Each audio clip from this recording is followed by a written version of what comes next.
Hello, real estate marketing world. This is Josh Brown with Rise Marketing, and this is the third video in a 7-part video series about my big ass guide to local SEO. So if you haven't seen the first two videos, you can check those out on my YouTube channel or at www.rise.marketing. Today we're covering chapter number 3, which is all about the ranking factors that go into local SEO. More or less, it's just a big checklist of all of the things that you should be paying attention to optimize your local SEO. So, this whole section in my guide and this whole video is based on a survey conducted by a gentleman named David Mim. Now, he's been doing this survey yearly since 2008, and really what the survey is he goes out and he asks a bunch of local experts what they think are the most important ranking factors that you should be paying attention to for local SEO. This section is based on his latest survey, which was done in 2014, and it's for the upcoming factors for 2015. What's important in 2015? I highly recommend that you go read that survey directly. I cover all 50 of the ranking factors here, but it's laid out very nicely and done very well. And there's more information you can glean from the survey than you will be able to get out of this guide or this video. There will be a link to that survey below this video, or you can download the guide and go to it from this link here. So, the way the survey is laid out is there are 8 main categories.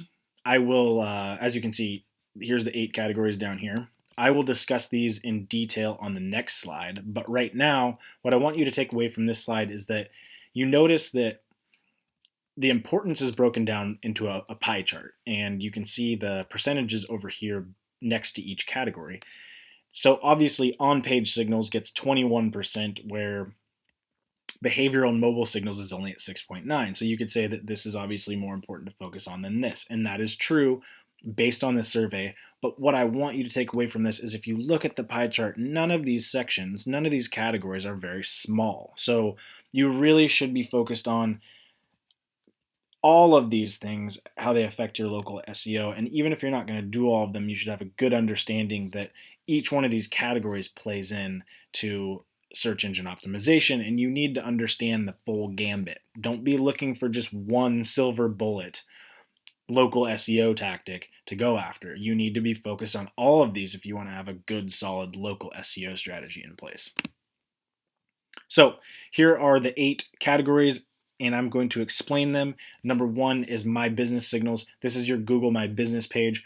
Check out chapter 4 of this guide or video number 4, and it's all about how to optimize your Google Plus My Business page, which is really important. You can see it's 14.7% importance overall. So that's it's a big one. Google Plus, I'm telling you, I've mentioned it in the last few videos, Google Plus is really important and you need to focus on this.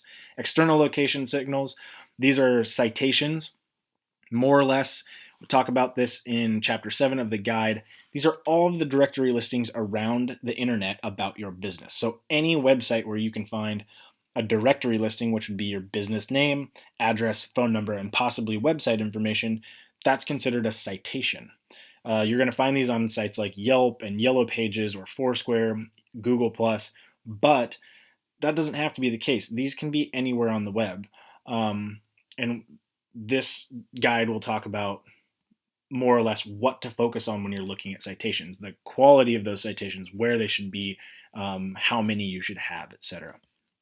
On-page signals, arguably the most important factors here.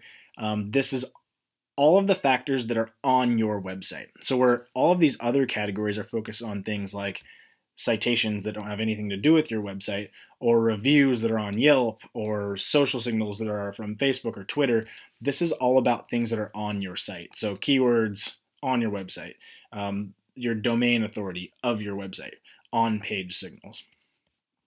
Link signals, this guide doesn't go into too much detail about it because this can get rather messy and rather difficult quickly. It's pretty advanced, but more or less link building or having links back to your website tells Google that this site's popular. If you have a lot of links to your site, then Google can say, hey, this site has some authority or some credibility, especially if those links are coming from other credible and other authoritative sites. So quality and quantity of links, more or less, is what this is about. Review signals. You've seen reviews online, 4-star, 5-star reviews, comments on Yelp, comments on Google Plus about the service or the business or the product. Google wants to see these. They like the customer feedback, especially if it's good customer feedback. They probably will reward you for that. But these could be on Yelp or Yellow Pages or any other place you can review your site, or they could be on your web page as well. Again, Google likes to see customer feedback. Social signals. I mentioned this in the past. Social media and search engine results are meshing together more than you could imagine. Google's taking into account things like how many likes did that blog post get? Are those likes making it look like that blog post is more popular? If that's the case, then Google will use that information to rank that web page or that blog post or whatever it is a little bit higher. So Google's looking at social signals to determine how it's going to rank your website or your other web entities.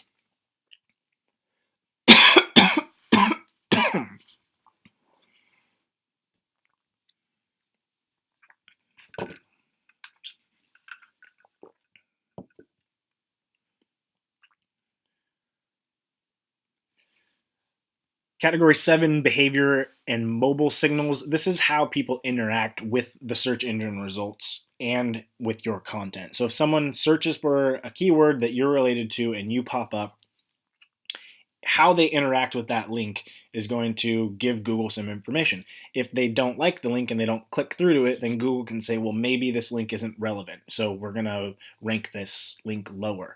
Or maybe they click through a lot and Google will rank it higher. Or maybe they get to your website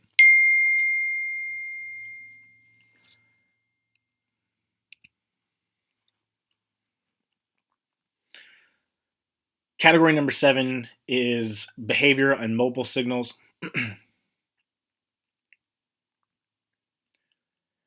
Category number 7 is behavioral and mobile signals, and this is about how people interact with the search engine results and your content as it pops up. So say someone searches for a keyword that you are relevant for and you pop up in Google. Based on whether people are clicking on that link a lot or maybe they're not clicking on it very much, that tells Google to rank that higher or lower. Or maybe they click on your link and they get to your website, but then they leave really quickly because they didn't like it. So Google will look at that and say, well, this site isn't necessarily relevant because people are coming onto it and bouncing really quickly, so we'll rank it lower. Those are behavioral signals, how people are interacting with your content, and Google uses that information to determine rankings.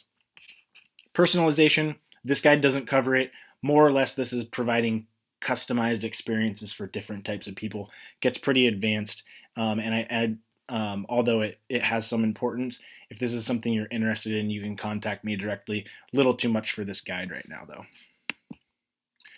All right, nerd alert here. Yes, this is all 50 ranking factors. Yes, it looks tedious and a little overwhelming, but I promise this guide makes it a little bit more easy to digest, and I urge you to read through all of these.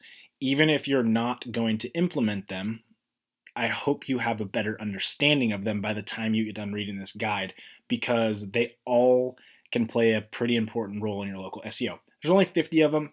The reason I created this section in this guide is because these are the 50 and you're probably looking through and some of them look like Greek to you. You might not have any idea what they mean. So what I've done is I took all 50 of these and I put them into a spreadsheet like this. The next 8 slides all look like this in the guide. And basically I created explanations for each one. So here's the factor, and then in the last column, here's my explanation for how that factor will play out in your marketing, give you a better understanding of what we're talking about here. I've also put them into the categories that they should have been in for the survey. So obviously we're not going to go through all 50 of these on this video. That would make for a very boring and tedious video. I recommend you download the guide, read through it. Basically, if you don't understand any of the factors, then you can reference this guide to see what the explanation says. give you a better understanding of it. So let's go through a couple of these. I'm just going to pick a few at random, and then we will wrap this video up. But let's start with this one here, proper category associations. This is for your My Business signals, so your Google My Business page. Proper category association is pretty simple. Basically, when you create your page, Google will ask you what type of business you are. And you're going to have a main category association that you're going to select at first. And then I believe you can select up to almost 10 of them now. I doubt you'll ever use that many. But in real estate, you're probably going to be a real estate agent or a real estate agency. I can't remember exactly off the top of my head what those categories are, but they're built in. It's more or less just a big list that Google created of company categories. And you want to be as accurate as possible on this. Sounds simple, but you'd be surprised how often people make this mistake. And the more accurate you are, the more likely you are going to get served up to your relevant audience. So funny enough, this is actually a very important local SEO factor and one that a lot of people miss. All right, let's do some on-page signals here. So this top one, city, state in the landing page title. So again, this comes from the category of on-page signals. So how your website is structured matters to Google. And if you're looking to rank a landing page, which is the page that you have set up for either a certain keyword or a keyword and a location in this case, then you need to have the city and the state on that landing page, and it needs to be in the title. There's other places you can put it as well, but this is one signal, one factor, and it needs to be in the title of the page that you're looking to rank. So like I mentioned before, I believe we used the example of Houston, Texas in the past. Houston's the city, Texas is the state. Those should be in the title of the page. Now, if you're not sure what that is, what the title is, or how to do that, you can talk to your web developer or hire someone to help you do that and explain it. But the explanation should give you a better idea on here. So I'm going to leave you with that. Check out the survey. Use the link to go to the survey. The survey will give you all of these factors in order, or you can reference this page that I showed you before, all 50 in order. But I highly recommend you check out the survey because it'll give you a little bit more information in a nice visual way as well. So if you found this helpful, please follow me for other great content like this. If you have any questions on it, feel free to email me directly. I will reply to you myself. That email is josh@rise.marketing. Thank you for stopping by for this third video, and I hope to see you on the next one.